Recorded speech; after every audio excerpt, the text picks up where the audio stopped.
ಬೆಂಕಿ ಹಚ್ಚಿದಾಗ ನಮಗೆ ಹೆಂಗೆ ಕಾಣಿಸುತ್ತೋ ಆ ರೀತಿ ಕಾಣಿಸ್ತಾ ಇದೆ. ಸ್ನೇಹಿತರೆ, ನಾನು ನಿಮ್ಮ ಚಿನ್ಮಯ. ಸ್ನೇಹಿತರೆ, ನಾನಿವತ್ತು ಒಂದು ವಿಶೇಷವಾದ ಅದ್ಭುತವಾದ ಒಂದು ಹೂವನ್ನು ತೋರಿಸೋಣ ಅಂದ್ಕೊಂಡಿದ್ದೀನಿ. ಈ ಹೂವು ಶಿವನಿಗೆ ಮತ್ತು ದೇವರಿಗೆ ತುಂಬ ವಿಶಿಷ್ಟವಾದ ಹೂವು. ಇದನ್ನು ಎಷ್ಟೋ ಜನ ನೋಡೋಕ್ಕೆ ಸಾಧ್ಯನೇ ಇರಲ್ಲ. ಅಪರೂಪದಲ್ಲಿ ಅಪರೂಪ ಹೂವು. ಇದನ್ನು ಅಗ್ನಿಶಿಖೆ ಅಂತ ಕರೀತಾರೆ. ನೋಡಿ, ಇಲ್ಲಿ ಕಾಣಿಸ್ತಾ ಇದೆ, ಏನು ಸುಂದರವಾಗಿದೆ. ಈ ಕಡೆ ಈ ಮಲೆನಾಡು ಆ ಸೈಡಲ್ಲಿ ಹೋದರೆ ಈ ಹೂವು ಕಾಣಸಿಗುತ್ತೆ. ನೋಡಿ, ಇದೇ ಅಗ್ನಿಶಿಖೆ ಅಂತ.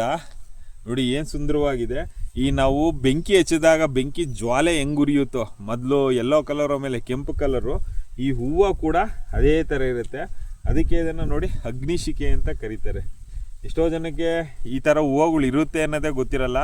ಇದನ್ನು ದೈವಿಕವಾಗೂ ಬಳಸ್ತಾರೆ. ನೋಡಿ, ಇಲ್ಲಿ ಕಾಣಿಸ್ತಾ ಇದೆಯಲ್ಲ, ನೋಡಿ, ಬೆಂಕಿ ಹಚ್ಚಿದಾಗ ನಮಗೆ ಹೆಂಗೆ ಕಾಣಿಸುತ್ತೋ ಆ ರೀತಿ ಕಾಣಿಸ್ತಾ ಇದೆ. ಕೆಳಗಡೆ ನೋಡಿ ಯೆಲ್ಲೋ ಕಲರು, ಮೇಲ್ಗಡೆ ರೆಡ್ ಕಲರು. ನೀವು ಅಬ್ಸರ್ವ್ ಮಾಡಿರ್ಬೋದು, ಈ ಬೆಂಕಿ ಜ್ವಾಲೆ ಉರಿಬೇಕಾದ್ರೆ ಮೊದಲು ಕೆಳಗಡೆ ಯೆಲ್ಲೋ ಕಲರ್ ಕಾಣುತ್ತೆ, ಮೇಲ್ಗಡೆ ಕೆಂಪು ಕಲರ್ ಕಾಣಿಸ್ತಿರುತ್ತೆ. ಆಮೇಲೆ ಇದನ್ನು ಕೆಲವರು ಬೇರೆ ಬೇರೆ ಏನೇನಕ್ಕೂ ಬಳಸ್ತಾರೆ, ಯಾವ ಮೂಢನಂಬಿಕೆಗಳಿಗೆಲ್ಲ ಬಳಸ್ತಾರೆ. ಆದರೆ ಇದೊಂದು ಸುಂದರವಾದ ಹೂವು. ಎಲೆ ಮತ್ತು ಕಾಂಡ ಎಲ್ಲ ತುಂಬ ಚೆನ್ನಾಗಿ ಕಾಣುತ್ತೆ. ಎಷ್ಟೋ ಜನಕ್ಕೆ ಈ ಹೂವಿನ ಹೆಸರೂ ಗೊತ್ತಿರೋದಿಲ್ಲ. ನೋಡಿ, ಇದೇ ಅಗ್ನಿಶಿಖೆ ಅಂತ. ನೋಡಿ, ಎಷ್ಟು ಸುಂದರವಾಗಿದೆ. ಅದೇ ರೀತಿ ನಾರ್ತ್ ಸೈಡ್ ಬಂದರೆ ಈ ವಿಶಿಷ್ಟವಾದ ಹೂವುಗಳನ್ನು ನಾವು ನೋಡ್ಬೋದು. ಸ್ನೇಹಿತರೆ,